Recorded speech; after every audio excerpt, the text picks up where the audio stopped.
Hey, how's it going? This is RebMoCam, and this is part 2 of my YouTube / game setup. Yes, I'm finally doing it. I know it took me freaking forever, but here I am. I'm doing the video. So let's get right into it. So my main computer is an Alienware Aurora R5. I went with the Aurora because I like the size of the mid tower. It's easy to tuck away. And I like the Aurora because I can still do the dual video cards, either SLI or Crossfire, depending on NVIDIA or ATI. However, at the moment, I'm not running dual video cards, but I have the capability. If I feel like getting another video card, I can get another video card. So now, what's in the box? We'll start with the processor. It is an Intel i7-6700K. Now, I pretty much went with the K only because I wanted the liquid cooling, and that was the processor that came with the liquid cooling. For me, the liquid cooling was kind of important because it's a mid-sized tower, and everything's really stuffed in there, so I wanted to try to dissipate as much heat as possible without having to stuff fans everywhere. And because it doesn't have fans all over the place, it's nice and quiet, so it makes it perfect for recording. Now for RAM, right now I'm only running 16 gig. It's DDR4 2133 megahertz, I believe. I plan on jumping it up to 32 because I have found a couple of instances, especially with editing, that I could use the extra RAM. As far as hard drives, it's a 1 terabyte 7200 RPM hard drive. I will eventually be adding a solid state hard drive into it because I had one in my old laptop and it is awesome as far as like for editing, for gaming, it's just solid state's the way to go.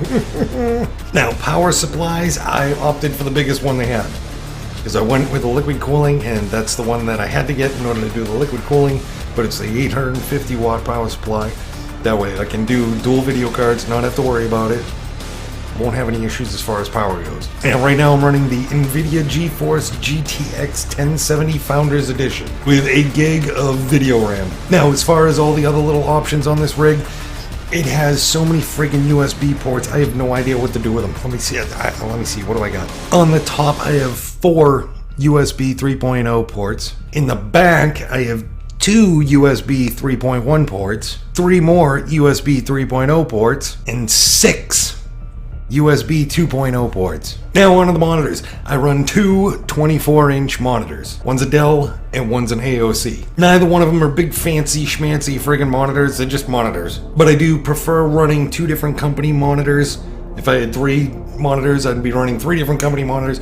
Reason being is when I'm editing and I'm checking out my video and it looks too dark on one monitor, I'll check it on the other monitor, and I just kind of like weigh it out. I'll adjust it so it looks decent on both monitors. So now that all that crap's out of the way, let's get to the fun part. Let's go to benchmarks. Let's check this shit out. So what I ended up running for my benchmarks was 3D Mark.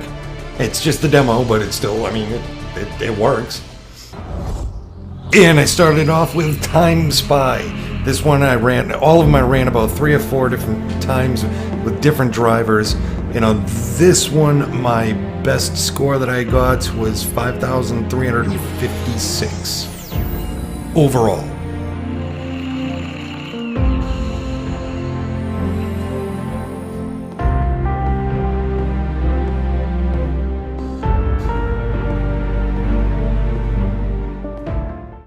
Now the second one I ended up running was Fire Strike. This one I ran again like 3 or 4 different times with different drivers, and the best score that I ended up with was 14,160.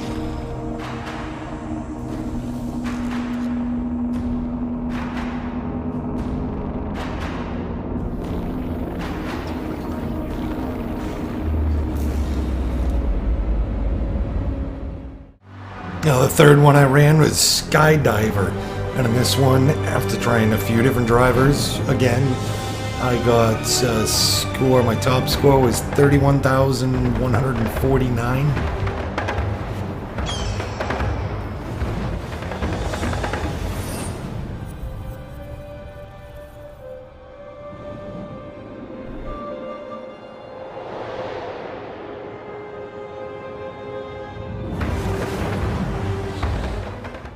Now obviously with some tweaking and overclocking, these scores could go up, but I haven't had any issues as far as gaming, so I'm not going to screw around with that. Now for benchmarking my processor, I used CPUID's CPU-Z, I think is what it is. And with that, I got a score of 8,157.